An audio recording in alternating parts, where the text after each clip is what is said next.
ಪರಿಶಿಷ್ಟ ಸಮುದಾಯದಲ್ಲಿ ಒಳ ಮೀಸಲಾತಿ ಕಲ್ಪಿಸುವ ಕುರಿತು ಇದೇ 27ರಂದು ಮಹತ್ವದ ಸಭೆ ಕರೆಯಲಾಗಿದೆ ಎಂದು ಮುಖ್ಯಮಂತ್ರಿ ಸಿದ್ದರಾಮಯ್ಯ ಬಾಗಲಕೋಟೆಯಲ್ಲಿಂದು ಹೇಳಿದ್ದಾರೆ. ಅಂದು ನಡೆಯಲಿರುವ ಸಭೆಯಲ್ಲಿ ಒಳ ಮೀಸಲಾತಿ ಕುರಿತು ಸುದೀರ್ಘವಾಗಿ ಚರ್ಚಿಸಿ ಸರ್ಕಾರ ಅಂತಿಮ ತೀರ್ಮಾನ ಪ್ರಕಟಿಸಲಿದೆ ಎಂದು ತಿಳಿಸಿದ್ದಾರೆ.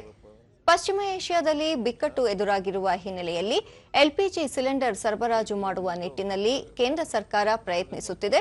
ಕೇಂದ್ರದಿಂದ ಸಿಲಿಂಡರ್ ಬಂದ ತಕ್ಷಣ ರಾಜ್ಯ ಸರ್ಕಾರವು ವಿತರಣೆಗೆ ಅಗತ್ಯ ಕ್ರಮ ಕೈಗೊಳ್ಳಲಿದೆ.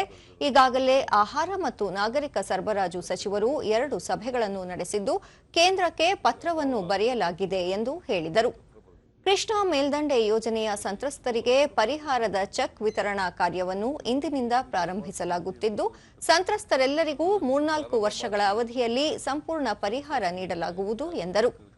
ರಾಜ್ಯದಲ್ಲಿ ಈ ಸ್ವತ್ತು ಸಮಸ್ಯೆಯನ್ನು ಶೀಘ್ರವೇ ಪರಿಹರಿಸಲು ಅಗತ್ಯ ಕ್ರಮ ಕೈಗೊಳ್ಳಲಾಗುವುದು ಎಂದು ಅವರು ತಿಳಿಸಿದರು. ಬಾಗಲಕೋಟೆ, ದಾವಣಗೆರೆ ದಕ್ಷಿಣ ವಿಧಾನಸಭೆಯ ಉಪಚುನಾವಣೆಗೆ ವಾರದೊಳಗೆ ದಿನಾಂಕ ಘೋಷಣೆಯಾಗುವ ಸಾಧ್ಯತೆ ಇದೆ.